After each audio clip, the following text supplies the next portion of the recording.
Hey y'all, it's me, Brittany, and I'm coming to you today to talk about business and how to start your own.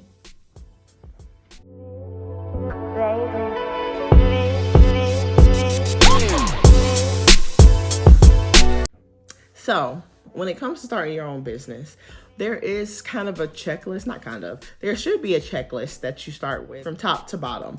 Not saying that you got to do it in any, you probably should do it in order actually. But we're going to break this down into various series for launching into your big business before jumping. This possibly could save a lot of small business owners and startups a bunch of headaches. So let's get into it. So this is going to be a 5-part series. We're going to talk about everything from planning your business, branding, your business structures, marketing, products and services, and business finances. So the first order of business is going to be planning. Now, planning. So when it comes to planning, you want to have some type of business plan, business outline in place. You don't want to go into any business blind and not knowing kind of where you want to go, where you want to end up. You want to have an overall view. And what this plan or outline is going to do for you is give you full sight on your business. So when it comes to a business plan, most business owners are kind of moving away from the old school business plan per se. I still like it because it gives you a full in-depth outline. But if you choose not to do that, that's fine. You still need some type of outline. So the first thing to do is create a business plan or business outline. When choosing your name, you always want to first see if that name has been trademarked. You just go on to the website that I'm going to link below, and you want to just type in your business name. If nothing comes up, that means you're good. It's not trademarked, green light. But if you see your name in there, go ahead and do yourself some service and change the name. Do not use a trademark that is alive. They have like dead trademarks that are not being used, and you still want to be kind of cautious, but you have the ones that are live, the ones that say live on them. If your name is already taken, you got to come up with something else, because if that even, I would not suggest continuing to use this name if you see it is a live trademarked name, because that person can basically come snatch your name off of everything. They can send you a letter in the mail saying, or a cease and desist from their lawyer telling you cannot use their name unless you pay them, or they can just say flat out, you got to stop using my name. Now you've created websites, you've created business cards, you've posted this everywhere, and you got to go and take all of that down. It's just not worth the headache. Just use a different name. Next, once you've chosen your name, you should have a broad picture of what you want to sell, what products you want to sell, what services you want to sell. Once you have that, you can start doing your market research. Market research is vital. A lot of people completely skip over market research. Market research is definitely necessary. It will tell you about your competitors, how much they're charging for the same products or similar products. For instance, if you're starting up an event planning business, market research will allow you to see how many event planners are in your area or within a certain mile radius away from you.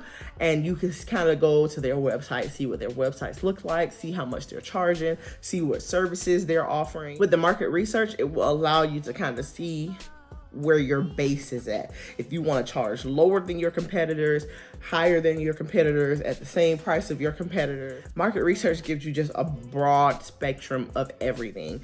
It's going to tell you who you're kind of help you with your customer. It's going to help you niche down who you want to pinpoint and all of that jazz. So the key to market research is to reveal your competitors. You need to know who your competitors are. Even if you don't care, you're like, oh, I don't care if there's 10 other people doing what I do. I'm still doing this business. That's cool and dandy, but you still need to know their price points, because if you're charging way over the prices, the competitors' prices, why is a customer, what's going to make you stand out to the point where a customer is going to want to pay hundreds or thousands more than what they're going to pay them? What makes you different? The market research will allow you to see what makes you the same and what makes you different. It will also allow you to kind of venture out, talk to different people, and see what they're willing to buy, how much they're willing to buy it for, and so much and so forth. Definitely want to write down all of your goals, short-term goals and long-term goals. This is a part of planning. Why? Because it's gonna kind of set your vision. Because you have to know, you have to know where you're going. So where do you want this business to go? Where do you see this business going? If you have a clear sight of where you want to go, it'll be easier for you to formulate these steps to get there, as opposed to you saying, all right, I just want to start this business. I'll just go wherever it takes me. But what if it literally takes you nowhere? What if it takes you into deeper debt? That's why it's essential to plan out, okay, in 6 months from now, I want my business to be making $1,000 a month, $2,000 a month. That gives you a goal and something to work towards. And now you can kind of figure out from there. You can work backwards and say, all right, how can I get to that point? Long term, you want, if you're having a storefront for your business, a shop or something like that, long term, in 2 years, I want to be able to open it up, my first brick and mortar. How would I get there? How much is this stuff going to cost me? You'll be able to work backwards from that as well. In 2 years, so you got this certain amount of months.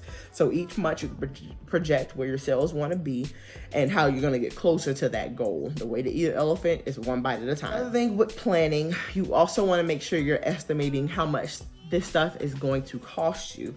You want to go and price out. The planning process gives you a time to kind of price out and see for yourself if this business is really something you want to pour your time and money into, which I will always say plan first, because if you just jump head first into the business and then you start running into all these pitfalls, you're gonna be like, whoa, wait a minute, why did I even do this? As opposed to planning, you'll be able to see certain things. You'll have goals that you'll have in mind. You'll know who your competitors are.